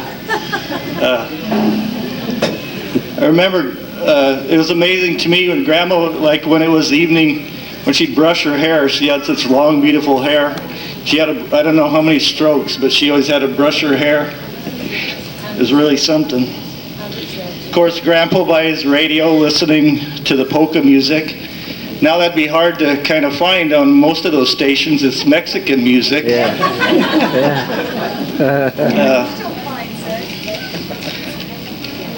Of course, always started the dinner with the chicken soup. And if you'd come over, Grandma'd always run to the freezer, get out a bag of smudginky and thaw those out. And living at home on the farm, we're kind of typical farm. Like Shirley said, we'd always be chopping thistle or going out and walking the soybeans. We raised a lot of hogs there, and one thing I remember a lot when I was smaller is a lot of trips to Omaha with a pickup load of hogs or a truckload, always doing some shopping. We're just at the fair, and that was one of our highlights of the summer too. We always took a lot of livestock to the fair, even when I was little. And one hard thing was to try to break these cattle to lead. That was always a real circus for a while. They'd usually lead us more than we would lead them.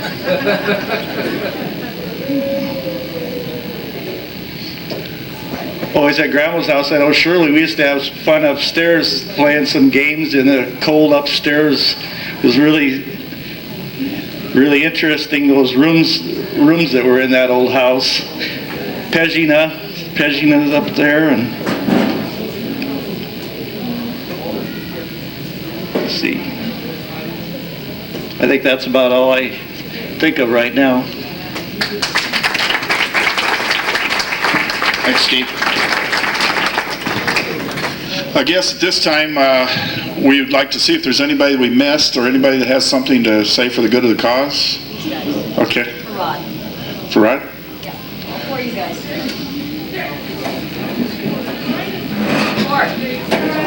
Say what? Oh yeah, again remind you that Betty's got the updated family tree, and if you would pick that up at the back there before you leave today.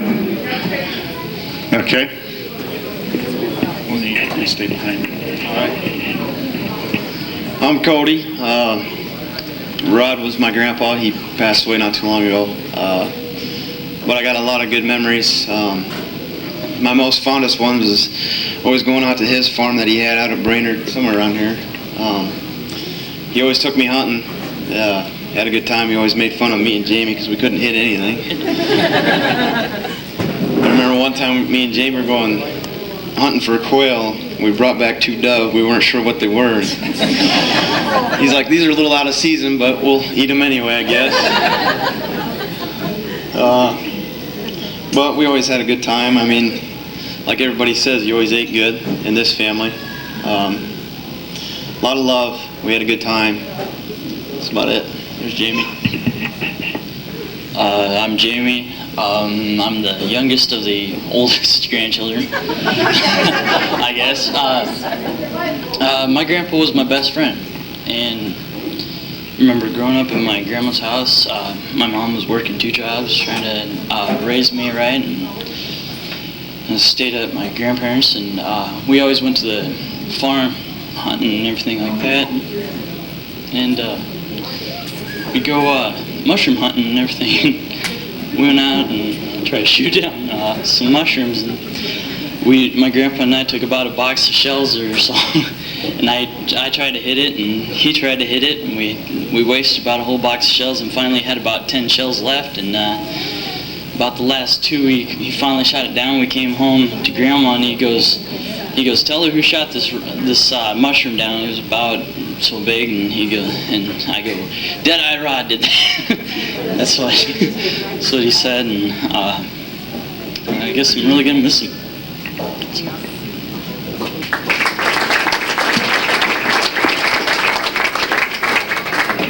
I'm Court. I'm the second, Cindy's son. I'm gonna have to agree with Dick in the stuff you put in the natural casing back when we used to eat it. I don't think I've ate it in a long time. For the stuff that he'd make and the stuff he'd cook, he could never handle cleaning deer, I know that. If you popped the wrong thing, he'd get sick right there on the spot. So for some of the stuff he'd make, I don't know. I thought he could handle that. Jamie said mushroom hunting, he'd tape the knives, old butcher knives, old steak knives to the poles, and we'd load up in the car and go chop down mushrooms. Gosh, a lot of memories with that guy.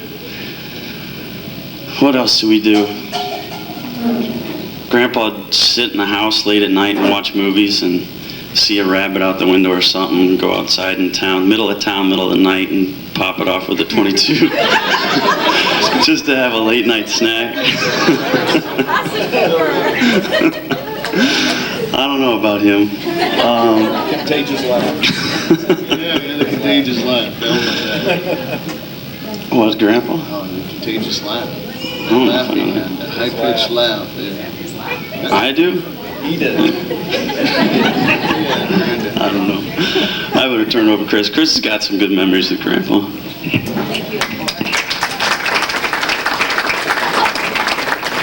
I don't know, I guess at this point I don't have Rezac's last name, but I'll tell you what, there's a lot of it in my life. A lot of it goes back to just the closeness that Gene and I think Bruce and, having Kent and Chris and Lee and all those guys are kind of my heroes when I was just a little guy.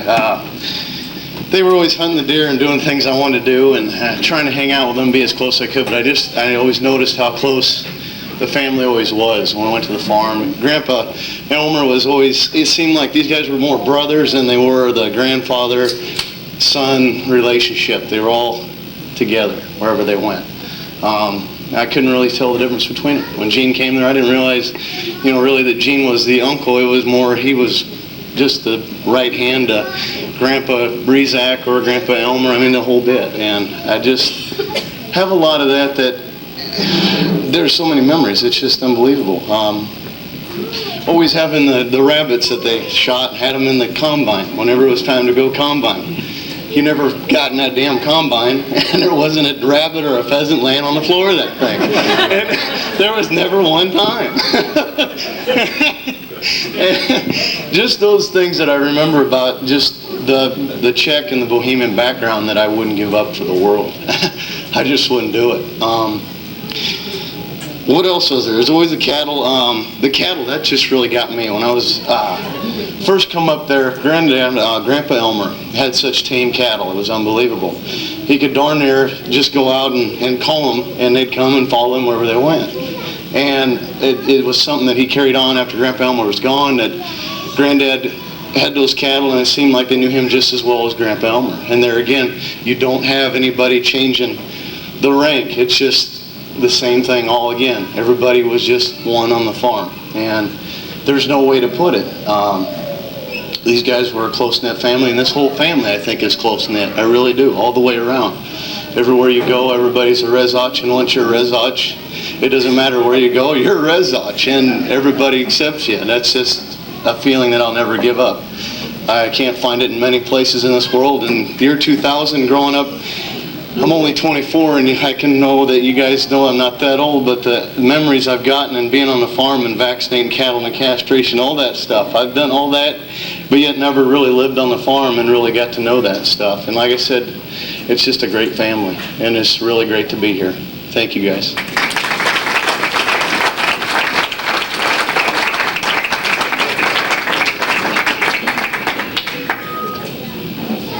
Okay, anyone else? Did I miss anybody? Anybody got something?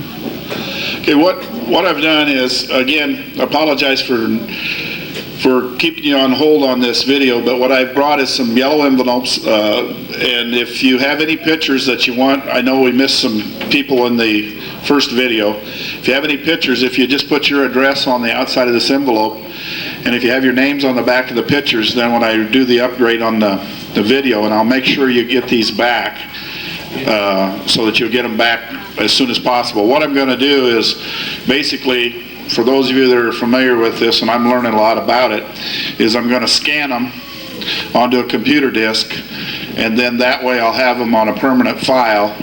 And then the way the video went is, if those of you that's seen it remember, it's the 13 families, and then the pictures of that family as we go. And so what I'll do then is insert those pictures. We might do a little editing off of the first video, because the first video is trying to fill some slots.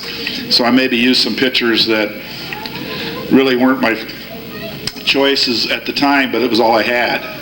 So what I'll do then is I'll insert these pictures you give me today into the video in the proper place, and then I'll mail these right back to you. So I'm going to take these back and put them on a disc, and then that'll buy me some time to get it edited back into the original video.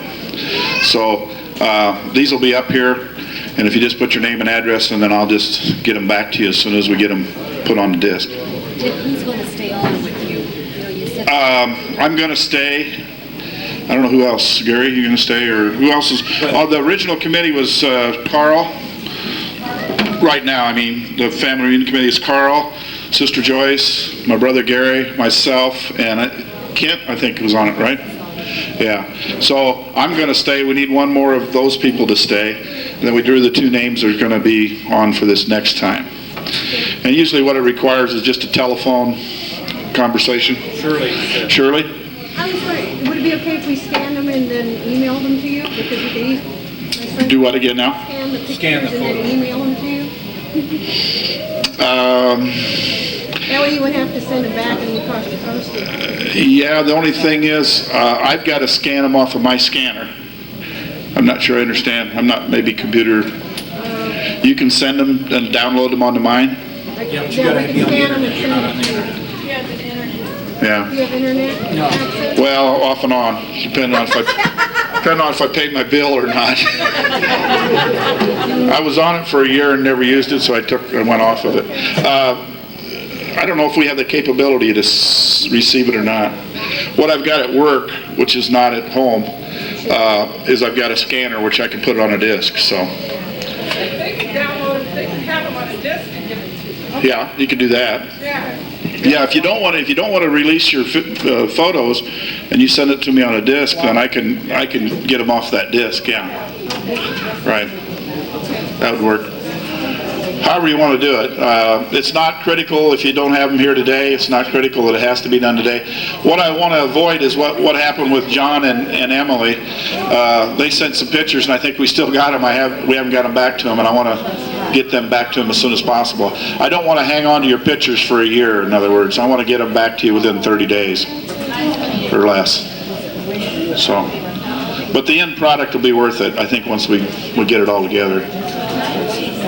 Anything else for the good of the cause?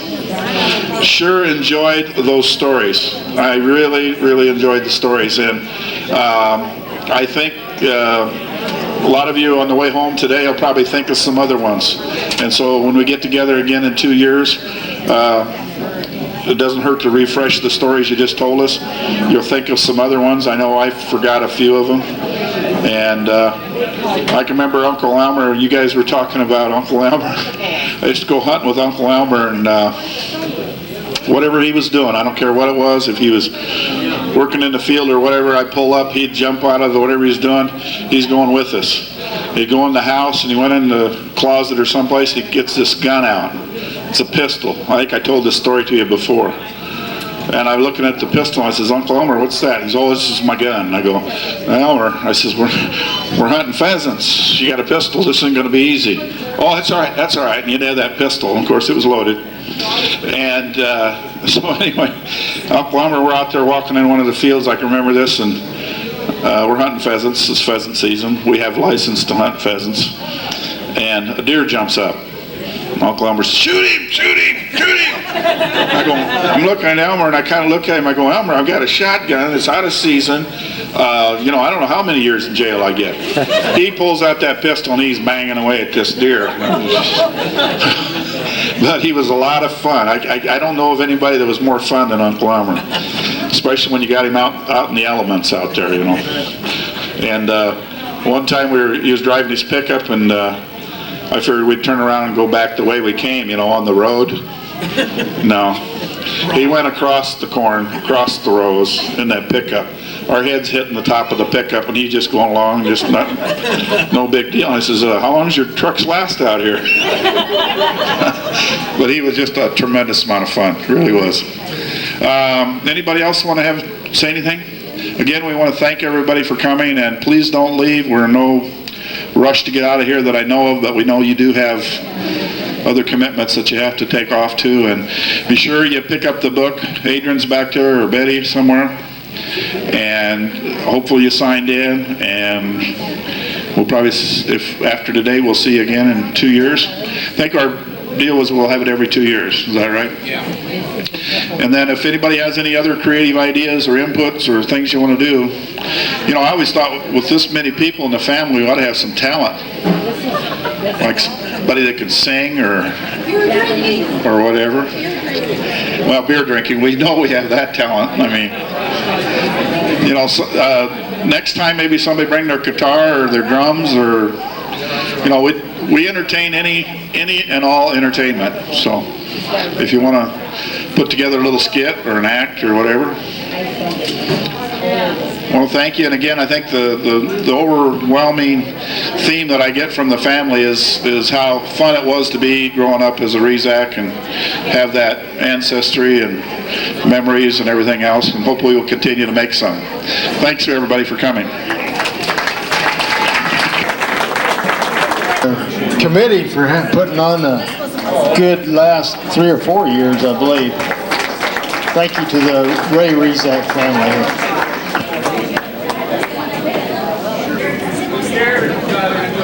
And the chairs need to be put in the racks, the tables need to be table stay.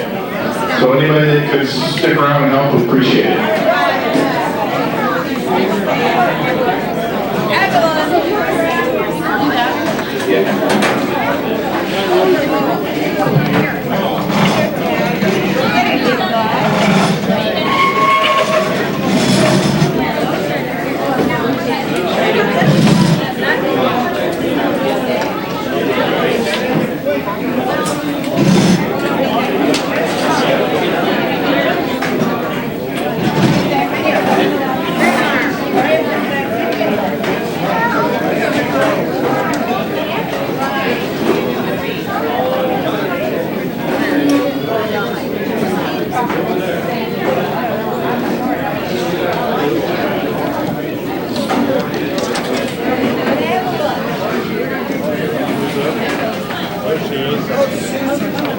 Yeah,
you don't have to look at him. Gene can get everybody. Wait a minute.